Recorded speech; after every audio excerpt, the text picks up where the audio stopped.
Graphicana Hill University, Dehradun, School of Pharmacy, presents this session for pharmaceutical organic chemistry. Today we will continue with the alcohol, part 10. I'm Associate Professor Dr. Ahmed Nawaz from School of Pharmacy. In the previous class, part 9, we have discussed the chemical properties of alcohol. From the chemical properties of alcohol, some of the properties we discussed like the reaction with the Grignard reagent, in which the alcohol when react with the Grignard reagent, it forms the hydrocarbons, just like methanol gives ethane, which is an alkane. Under dehydration of alcohol, that means formation of alkene take place. Dehydration, that means elimination of the water molecule.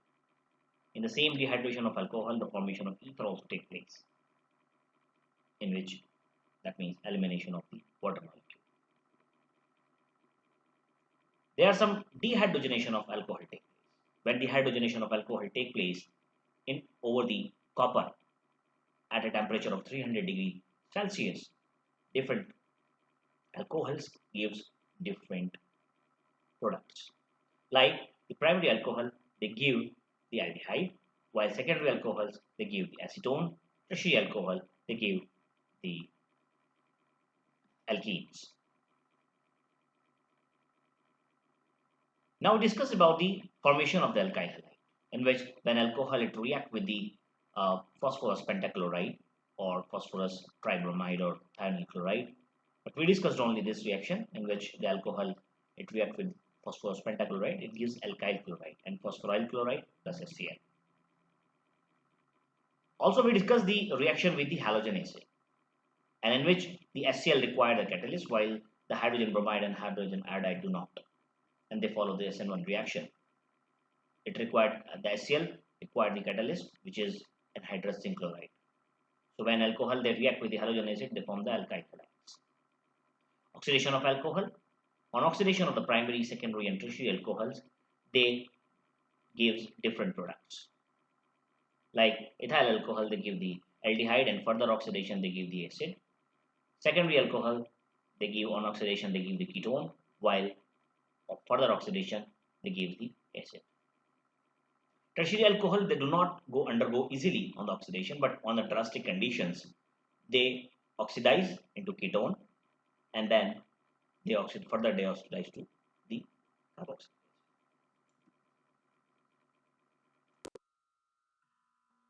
Okay, the distinction between the primary, secondary, and tertiary alcohol.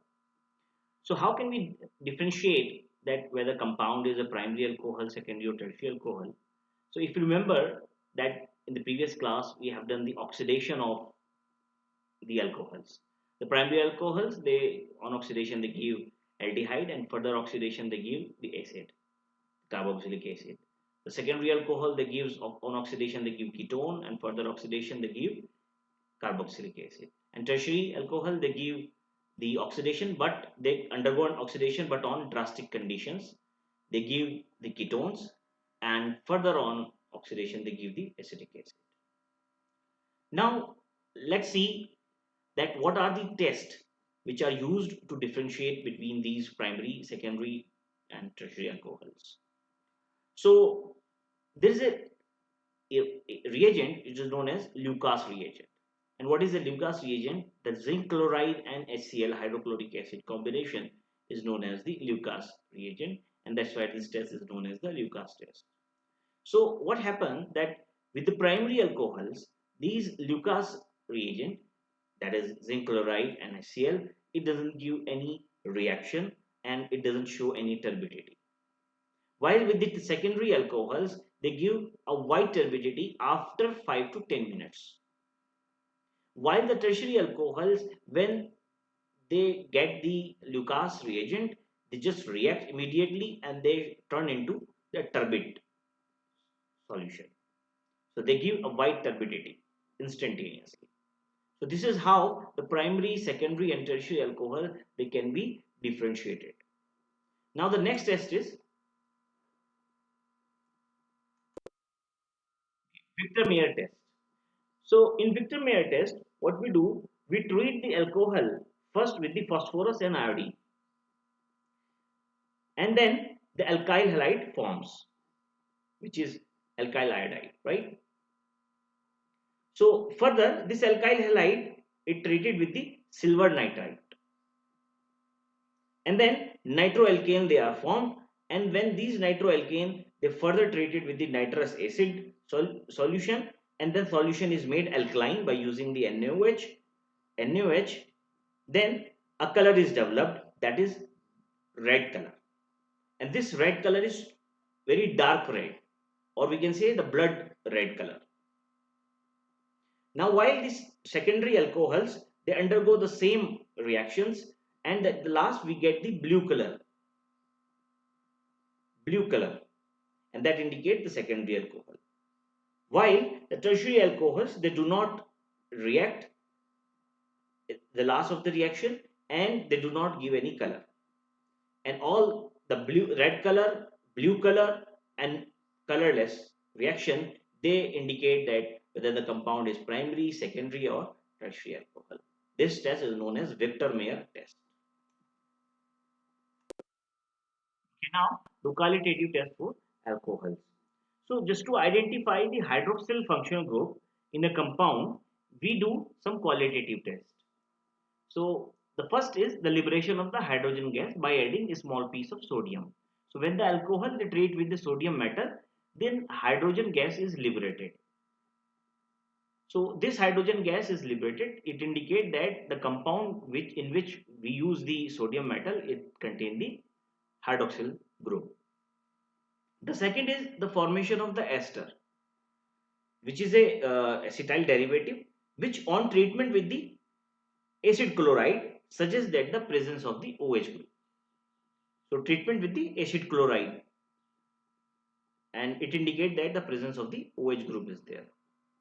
The next is the iodoform test. We can say that this is a iodoform test. What happens? The certain type of alcohol, which those who generate the ketomethyl group. What is a ketomethyl group? This is the ketomethyl group. This is ketone group, and this is methyl, that is it is known as ketomethyl group. So during oxidation or by mild oxidation it happens. So that's why it is known as iodoform test. So what we do in this test, some aqueous solution of alcohol is made alkaline first by using NaOH, right? And then this alkaline solution we add the iodine in potassium iodide solution, and then warm it. So formation of the yellow color iodoform, and this yellow precipitate of iodoform suggests that it is the presence of the alcohol or the hydroxyl group. So but this happens only when there is a ketomethyl group. So in the ethanol and isopropanol, is it possible? While in methanol, it does not exist.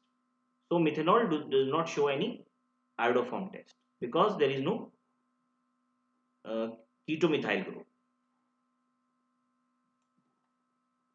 For that, for methanol we can do the formation of ester and liberation of the hydrogen gas test.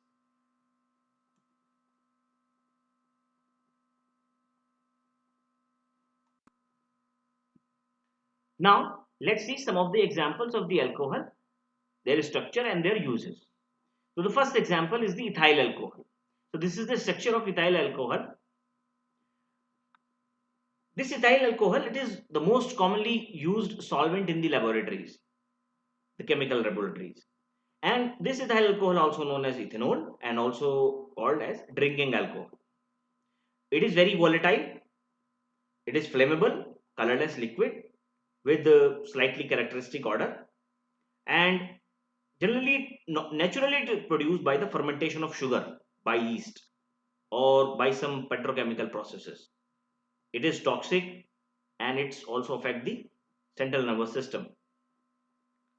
Now we use as a laboratory solvent, as well as it is used as an antiseptic. It is used also as antidote in ethylene glycol poisoning. It is used in fuel additives, and it is also used in purification of the DNA and RNA.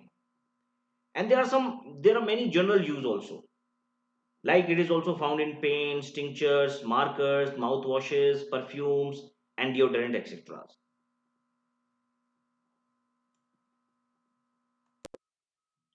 Now the chlorobutanol. The structure of chlorobutanol is this, and the IUPAC name is 111 trichloro 2-methyl 2-propanol. This chlorobutanol is anhydrous, or sometimes it contains more than one half of the water molecule of hydration. It is a strong odor and sedative properties. It is colorless, white crystalline powder, or soluble in chloroform but slightly soluble in water. The ingestion of this chlorobutanol causes the sedation, but on long exposure to the vapor, on long exposure to the this vapor of the chlorobutanol, it causes headache and drowsiness, and sometimes it causes the irritation to the skin. How we use it? We use it as an antibacterial and for the fungicidal effects. It is also used as a preservative in injections in 0.5%, like in eye drops, mouthwashes, also cream and ointments. It is also used in treatment of mild pain on skin, dental plaques, gingivitis, oral hygienes, also in mouth ulceration, throat infection, etc.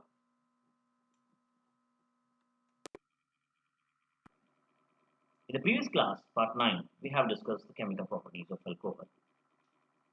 From the chemical properties of alcohol, some of the properties we discussed, like the reaction with the Grignard reagent, in which the alcohol, when react with the Grignard reagent, it forms the hydrocarbons.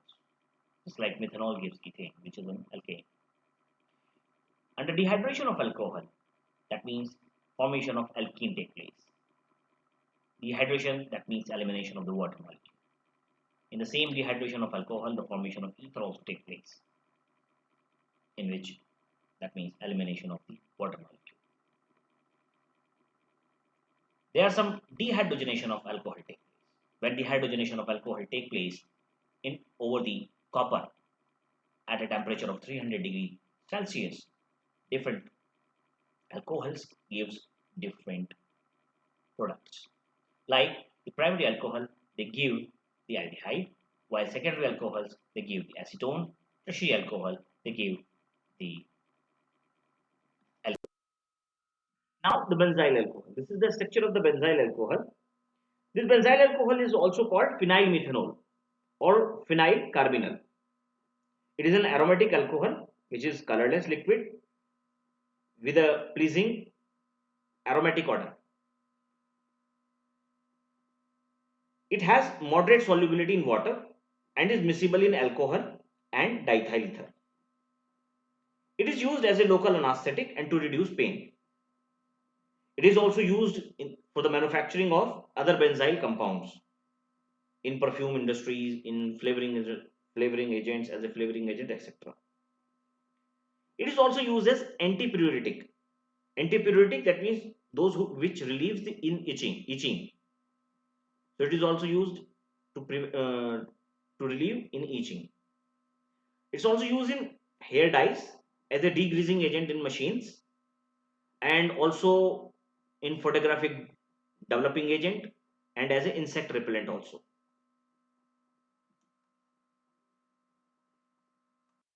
Now next is glycerol. The glycerol is also called the glycerine, and this is the structure. It is a simple polyol compounds, means there are number of ol, that's why polyol compound. It's a trihydroxy sugar alcohol with a sweet taste, and it is viscous at room temperature, non-toxic in low concentration only. And the presence of these hydroxyl group makes the compound hygroscopic. So the glycerol is easily soluble in water due to the ability of these hydroxyl group, and that form the hydrogen bonding. Now where it is used? It is used to enhance the texture of lotions and creams. That means it is used in number of cosmetic industries. It is used as emulsifier, and it also used in cosmetics to prevent the cosmetic from drying out of freezing. It is also used as food preservatives and anti-freezing agent in automobiles. Other use are like in glycerin soap to prevent dryness of the skin, alcohol-free herbal extraction methods, etc.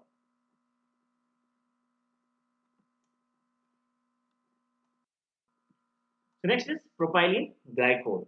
This is the structure of propylene glycol, and the IUPAC name is propane 1,2 dione. So this compound is tasteless, odorless, and colorless, and it is a clear oily liquid, and it also hygroscopic, miscible with water, acetone, and chloroform. Where we use it? It is used as a solvent for food colors and flavoring agents. It's a main ingredient in the deodorant sticks. It is used as hand sanitizer and antibacterial lotions in electronic cigarettes and as a coolant in distilleries. Other in like fragrance oil, and it is also used in as a fluid in hydraulic presses, etc. So these are the examples of the alcohol, their structure and their uses. Thank you.